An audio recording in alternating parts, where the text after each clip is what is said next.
अस्सलाम वालेकुम। क्या हाल चाल? उम्मीद करते हैं कि आप खैरियत से होंगे और हमारी दुआ है कि आप हमेशा खुश रहें, हंसते और मुस्कुराते रहें और इसी तरह में अपना प्यार दिखाते रहें। बिल्कुल जी। मेरा नाम मुअज्जम अली। मैं तारिक में हूँ। मैं मोहम्मद यूसुफ। तो आज हम जिस वीडियो पे रिएक्ट करने जा रहे हैं, वीडियो का टाइटल है who was the first prime minister of India. Study है कि वीडियो भाई साहब कंगना रनावत ने भी कुछ बयान दिया था, काफी वायरल हुआ है। देखते हैं वीडियो और अपना बयान कर देंगे। काउंट करते हैं 3 2 1 video start. Study IQ IAS, अब तैयारी हुई अफोर्डेबल। नमस्कार दोस्तों आई एम श्योर कि पिछले 2-3 दिनों से लगातार आप एक डिबेट के बारे में सुन रहे होंगे कि आखिरकार हमारे देश के पहले प्रधानमंत्री कौन हैं। देखिए, सबसे पहले तो मैं आपको बता ही दूं कि हमारे देश के पहले प्रधानमंत्री जो आप बचपन से पढ़ते आ रहे हैं, जवाहरलाल नेहरू जी हैं, इसमें कोई डाउट नहीं है। लेकिन यहां पर आप देखोगे तो कंगना रनावत जी के द्वारा कुछ बोला गया है, इसी को लेकर हमें थोड़ा समझने की जरूरत है। थोड़ा सा इतिहास में आपको बताऊंगा कि एग्जैक्टली हुआ क्या था। यहां पर कई बार यह चीज मेंशन किया जाता है कि सुभाष चंद्र बोस भी हमारे देश के पहले प्रधानमंत्री थे। तो ये एग्जैक्टली आता कहां से है, इसका बैकग्राउंड क्या है, वो सारी चीजें मैं आपको डिटेल से इस वीडियो के अंदर बताऊंगा। आपको बहुत कुछ जानने को मिलेगा। चलिए आगे बढ़ते हैं, लेकिन उससे पहले मैं आप सभी को बता दूं, आप में से जो भी लोग यूपीएससी की तैयारी कर रहे हैं, हमारे फाउंडेशन बैच को ज्वाइन कर सकते हैं। जैसे कि अगर आप 2025 में एग्जाम देंगे तो ये वाला बैच ले लीजिए, या फिर अगर आप 2026 के लिए तैयारी कर रहे हैं, हमारा जो जीएस फाउंडेशन का लॉन्ग टर्म बैच है वो ले सकते हैं। दोनों में ही आपको कंप्लीट प्रिपरेशन कराई जाती है, जैसे प्रीलिम्स, मेंस, इंटरव्यू सब कुछ मिलता है और इसके अलावा पर्सनल मेंटर भी आपको दिया जाता है। बस आपको हमारे वेबसाइट ऐप पर जाना है या फिर कमेंट सेक्शन में लिंक है और यूज करना है कोड अंकित लाइव। ये कोड इस्तेमाल करके आपको मैक्सिमम डिस्काउंट मिलेगा कोई भी कोर्स अगर आप स्टडी IQ पर लेते हैं। और इसके अलावा अगर आप MCQs अटेम्प्ट करना चाहते हैं तो मेरे इंस्टा पेज पर जाइए, वहां पर स्टोरीज में जितने भी MCQs हैं उसको आप अटेम्प्ट कर पाएंगे। तो चलिए सबसे पहले ये देखते हैं कि एग्जैक्टली हुआ क्या है। देखिए, कंगना रनावत जी आपको पता ही है लोकसभा का चुनाव लड़ी हैं, बीजेपी ने टिकट दिया हिमाचल प्रदेश के मंडी से।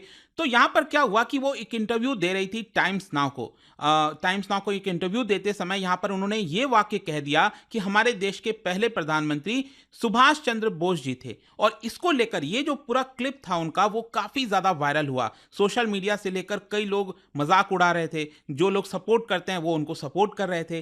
तो जब यहां पर ये सब कुछ वायरल हो गया, उसके बाद कंगना रनावत का एक और बार ट्वीट आता है। देखिए उसके अंदर उन्होंने क्या कहा है, all those who are giving me gyan on first PM of Bharat do read this screenshot. तो उन्होंने NDTV का एक स्क्रीनशॉट लगाया था, and here is some general knowledge for the beginners.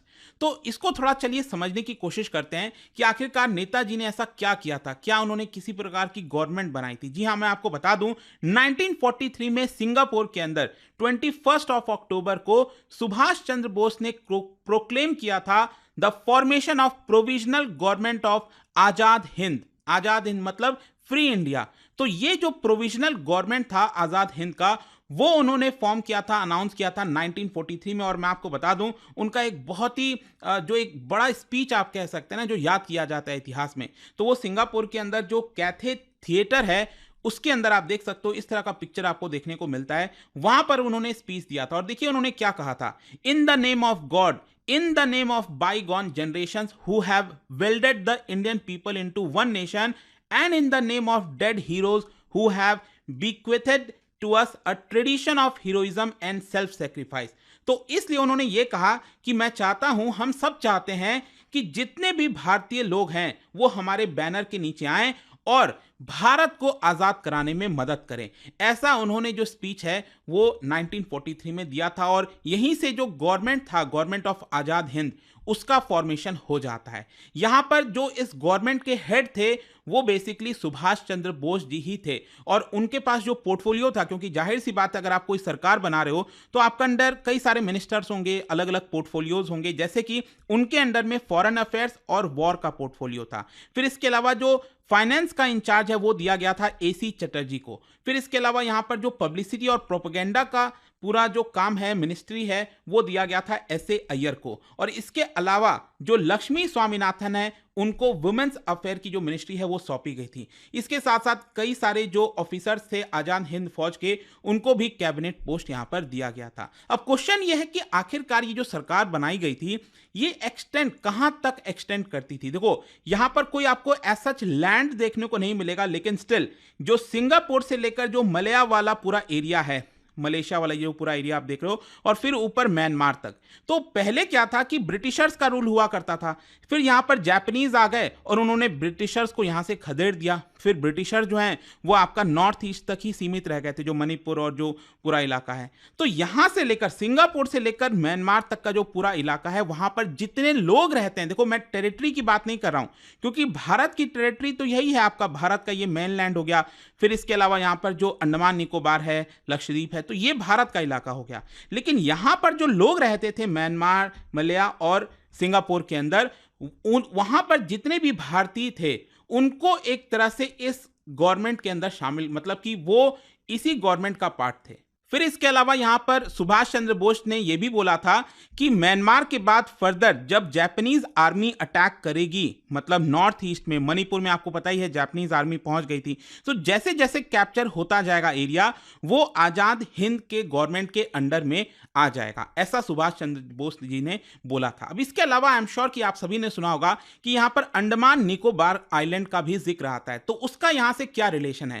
देखो क्या होता है ना कि जब भी आप कोई सरकार बनाते हो तो आप उसको लेजिटिमेट बनाने की कोशिश करते हैं, आप उसको लेजिटिमेसी देना चाहते हैं कि दुनिया उसको रिकॉग्नाइज करे।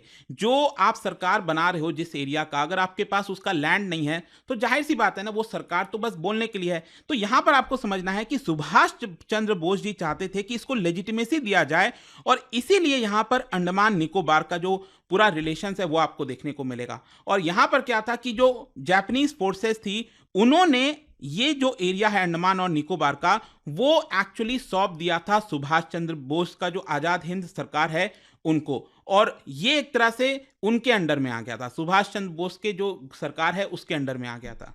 लेकिन यहां पर एक इंटरेस्टिंग चीज आपको समझने की जरूरत है, यह है कि अभी भी जापानीज आर्मी वहां पर थी। मतलब कि देखने से ऐसे लगता है, जो डॉक्यूमेंट्स हैं उसके हिसाब से आप कह सकते हैं कि आप सुभाष चंद्र बोस के अंडर में आ गई थी, लेकिन एक्चुअल में जो मिलिट्री का प्रेजेंस है वो अभी भी उस समय 1943 के आसपास जो जापानीज आर्मी है उनका बना हुआ था। लेकिन ओवरऑल आप कह सकते हैं कि सुभाष चंद्र बोस जी इस एरिया को अपने अंडर में लेकर इसको लेजिटिमेसी देना चाह रहे थे, इस पूरे सरकार को लेकर।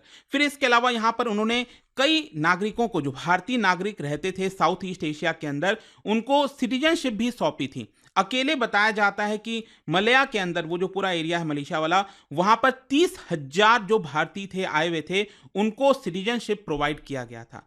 अब क्वेश्चन यह है कि सुभाष चंद्र बोस जी का ये जो पूरा सरकार था, आजाद हिंद सरकार थी, क्या इसको किसी दूसरे देशों ने रिकॉग्नाइज किया था? बिल्कुल, मैं आपको बता दूं, जाहिर सी बात है उस समय वर्ल्ड वॉर 2 का दौरान चल रहा था, तो जो एक्सेस पावर्स हैं और उनके जो एलाइज हैं, जैसे जर्मनी, जापान, इटली, फिर इसके अलावा Croatia, China, Thailand, Burma, Manchuria, Philippines, इन सभी ने इस सरकार को रिकॉग्नाइज किया था। और फाइनली जैसे ही ये सरकार बनी थी, आजाद हिंद गवर्नमेंट, उन्होंने डिक्लेयर कर दिया था war on Britain and United states of America. ठीक है, तो यहां तक आई होप आपको समझ में आ गया होगा। अब क्वेश्चन यह है कि जो भी सुभाष चंद्र बोस जी ने किया था, जो आजाद हिंद सरकार बनाई थी, क्या इससे हम कह सकते हैं कि वो हमारे देश के पहले प्रधानमंत्री थे? तो देखो यहां पर कुछ चीजें आपको समझने की जरूरत है।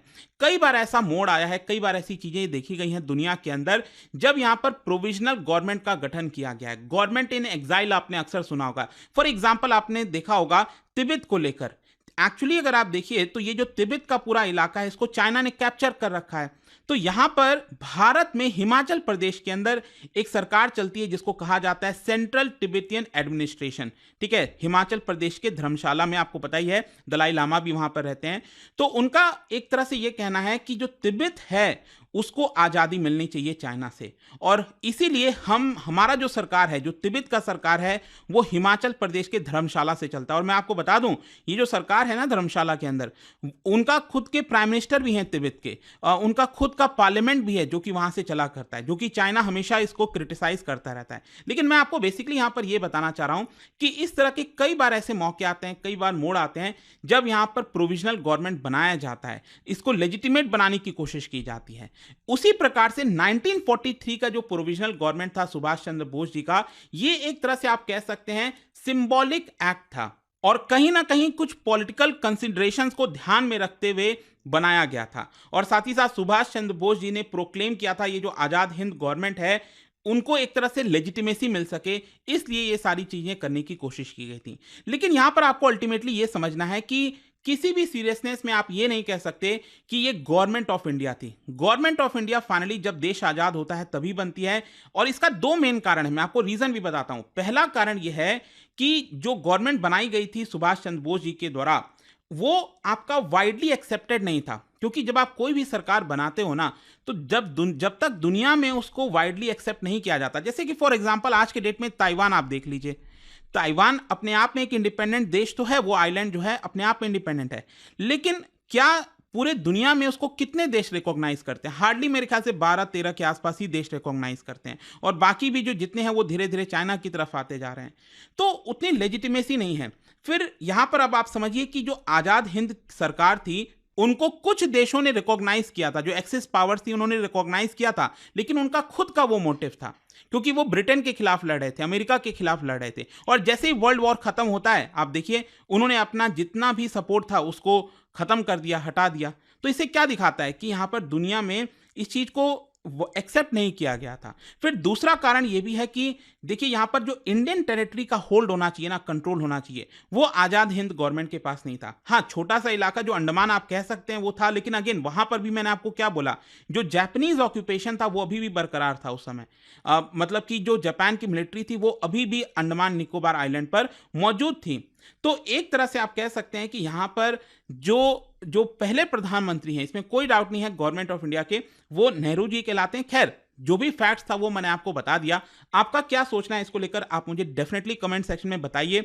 सभी तरीके से हम इसको डिस्कस कर सकते हैं। और जाने से पहले एक इंटरेस्टिंग क्वेश्चन, क्या बता सकते हो पेशवा ने, देखो क्योंकि हम ब्रिटिशर्स की बात कर रहे हैं, उस समय आज़ादी के पहले जो पेशवा थे उन्होंने सब्सिडरी अलायंस को एक्सेप्ट किया था, लेकिन ये कौन से ट्रीटी के तहत किया गया था? जो ब्रिटिश की जो सब्सिडरी अलायंस थी उसको एक्सेप्ट कर लिया था, कौन से ट्रीटीज के तहत? इसका राइट आंसर आप सबको पता है, मेरे इंस्टाग्राम पर तो मिलेगा ही, वहां पर अगर आप नहीं हो कोई बात नहीं, टेलीग्राम से ले सकते हैं इसका सही उत्तर। मैं कई सारे जो एमसीक्यूज हैं वो यहाँ पर स्टोरीज में डालता रहता हूं। अगर आपको पीडीएफ चाहिए तो टेलीग्राम पर आइए, अलग अलग सोशल मीडिया पर आप जुड़ पाओगे। और जैसा मैंने आपको बताया, अगर आप यूपीएससी की तैयारी कर रहे हैं, कोई भी बैच चाहते हैं, you can just use this code Ankit live to get maximum discount. And I hope कि वीडियो आपको पसंद आया होगा। मिलता हूं आपसे नेक्स्ट टाइम।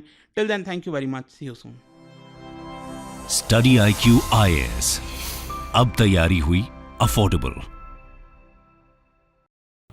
QIAS, अब तैयारी हुई।